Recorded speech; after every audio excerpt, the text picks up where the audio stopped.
Lethal Company, a horror survival game released in October of 2023, quickly gains traction due to its unique concept and gameplay. The premise was straightforward but super engaging. You and a group of friends are hired by a company to explore various alien worlds. The goal is simple: salvage valuable items and return them to your ship before time runs out. But here's the twist: you're not alone. As you explore, hostile creatures roam the planet, hunting you down. If you fail to meet your objective or don't make it back in time, the ship leaves without you, stranding you on a hostile planet. Once you've gathered enough items, you bring them back to the company you work for. But here's the catch: if you fail to meet your quota, you're ejected from the ship and forced to start over. The game runs on a real-time clock, adding even more pressure. If you don't meet your quota or get left behind, it's back to square one. That sense of consequence and tension makes Lethal Company stand out from most other horror co-op titles.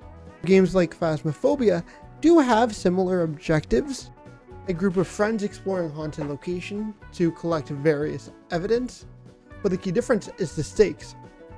In Phasmophobia, failing a mission doesn't mean the end of the world.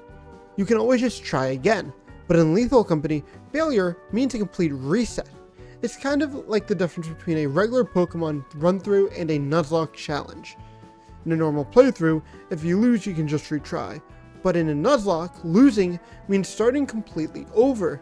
And that's Lethal Company: high stakes, high tension, and high payoff. What really sells it though is the atmosphere. The combination of eerie environments, unpredictable monsters, and a ticking clock makes everything more tense. You're constantly balancing the risk-reward factor. Do you push your luck for one more item, or head back to the ship before it's too late? That mix of fear and teamwork creates some of the funniest and most chaotic moments you'll see online. And that's the big reason why this game blew up with streamers and content creators. By 2024, the success had started a trend. Another game, Content Warning, dropped, and it had a very similar concept. Players explored dangerous locations while chasing a specific quota. Except this time, it's about getting views. You're filming chaos to earn popularity.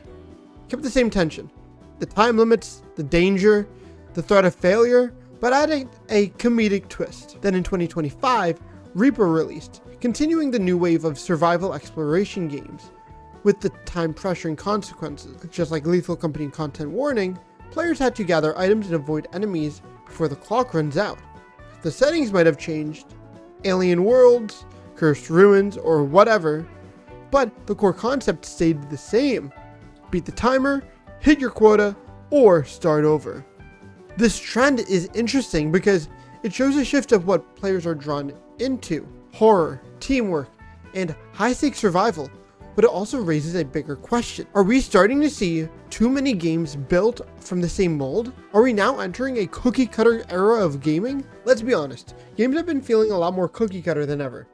iAmusement Studios made games that really stood out. Games that showed passion and creativity, while titles like Pokemon Legends ZA seemed to be doing something fresh.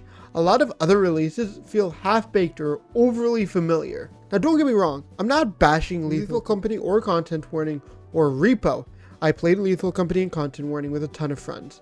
I even made a whole video talking about how genius Content Warning's release strategy was. I just haven't gotten around to playing R.E.P.O because I've yet to get a group together to do so. And yeah, I'm a little bit behind on scripts. Like for instance, right now we're towards the end of October and I started this script and had it mostly done by the beginning of March. But that doesn't change the fact that things are starting to feel repetitive. If just one game had copied the formula, I'd call it inspiration. But when 2, 3, or more games come out that are nearly identical at its core, it starts to feel like cloning.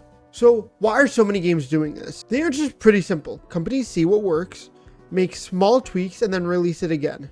Change the art style, change the monsters, and rename the objectives, and then boom, a new game.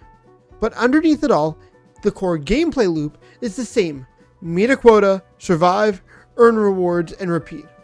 Now, copying what works can make a game blow up fast, but also it can make a game fade just as quickly. Now, keep in mind, I'm looking at these numbers specifically through Steam charts, so this is not accounting for any console players. Lethal Company peaked at around 239 congruent players, but now averages around 14,000. content warning is similar in the sense where it peaked at 63,000 and now sits at just 4. R.E.P.O, when it first came out, hit a player base of 270,000 players, but not long after, it now sits at around 18,000. People rush in because it looks exciting, it scratches that same itch that Lethal Company had, but once they realize it's basically the same experience in a new skin, the hype mostly fades. That's the danger of a cookie cutter formula. You have a quick rise, but just as fast as you have a rise, you quickly fall. If you're a developer making a clone of a game that's already peaked, you're maybe just looking at about a month or two before attention starts to vanish. Are games really losing innovation these days? If I'm going to be honest, yes and no.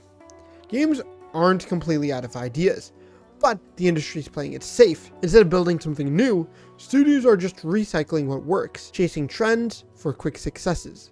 The problem is, this rinse and repeat cycle keeps giving us the same experiences over and over again, and players are starting to notice it. At some point, people are just going to stop getting excited for the next Lethal Company clone, and the audience will just move on, and the genre burns out. Look, I'm not saying every game needs to reinvent the wheel, but it should at least spin it differently. Inspiration is fine, but straight up imitation isn't. Lethal Company proved that a fresh idea still works. But if every new game tries to be the next Lethal Company instead of the new big idea, the genre is just going to burn itself out. And when that happens, it doesn't matter how good the graphics are or how scary the monsters look. People are just going to get bored.